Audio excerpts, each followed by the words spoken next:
El presidente Gustavo Petro se reunió por más de 3 horas con la Comisión Interamericana de Derechos Humanos en la Casa de Nariño. El mandatario escuchó las recomendaciones de dicha comisión respecto al informe que realizaron en el 2021 sobre el paro nacional. Me he reunido con la Comisión Interamericana de Derechos Humanos para examinar sus recomendaciones sobre el estallido social de 2020-2021. El Estado se compromete a reparar las víctimas que dejó con ocasión de la represión que desató contra el movimiento social. El gobierno reparará a las víctimas de lo que llamó represión. Esa fue la decisión a la que llegó luego de sostener una reunión de alto nivel con representantes de la Comisión Interamericana de Derechos Humanos, así como acordó la creación de un mecanismo de seguimiento. Hemos acordado en esta reunión montar un mecanismo de seguimiento institucionalizado, CIDH, gobierno, con participación de la sociedad civil, para el seguimiento de cada una de estas recomendaciones. Tienen el potencial para producir cambios estructurales que nos permitan garantizar la no repetición.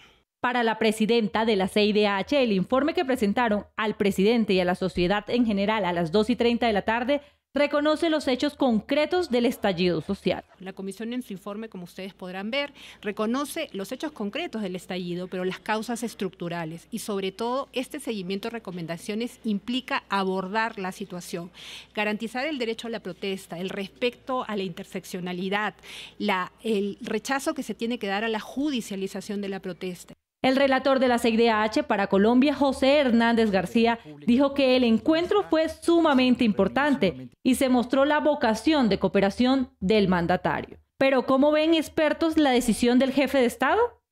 Es muy positivo porque ratifica el compromiso de Colombia con este tipo de derecho, el derecho internacional al respeto de las instituciones como el sistema interamericano.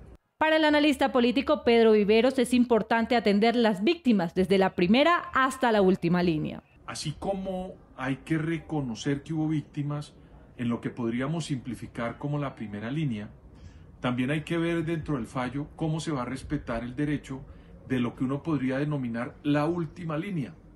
Es decir, las personas que, por ejemplo, habitaban o tenían sus negocios y se vieron afectados en sectores como el Portal de las Américas en la ciudad de Bogotá, porque ellos también fueron víctimas. Otra de las conclusiones del encuentro por parte de la CIDH es la posición frente a la judicialización de la protesta, porque dicen que les preocupa que estos mecanismos puedan desalentar futuras protestas. Ahí está la posición del presidente Gustavo Petro, diciendo que no solamente acatará las recomendaciones de la Comisión Interamericana de Derechos Humanos, sino que fuera de eso va a reparar a las víctimas de lo que él denomina actos de represión que se dieron durante el año 2020 en las primeras protestas y en el año 2021 durante el paro.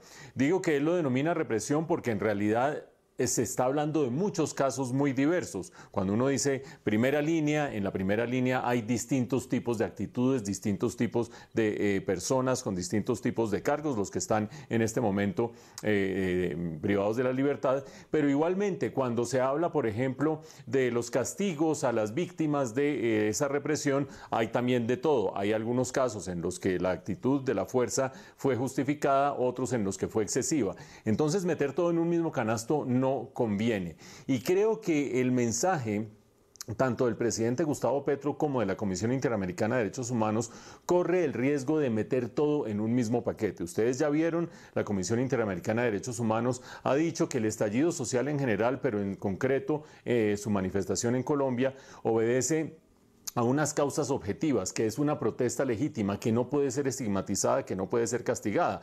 Como principios son correctos e incluso son consistentes con la Constitución colombiana. No se necesitaba una autoridad internacional para recordarnos eso.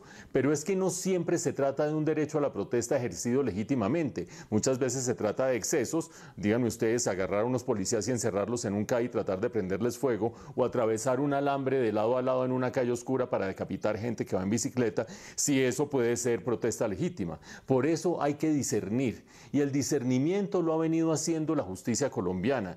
De hecho, ustedes recordarán, el gobierno ha postulado más de 12 personas de la primera línea para ser liberadas. La justicia solamente, los jueces solamente han accedido a 2 de esos casos. Esta misma semana en Neiva se negaron 4 casos más, 4 liberaciones más. En Bogotá se negaron otras 2. O sea que la justicia, el aparato judicial colombiano está operando, está funcionando, está tratando de discernir cuándo sí y cuándo no hay violación de la ley o cuándo sencillamente hay una restricción del derecho de la legítima protesta.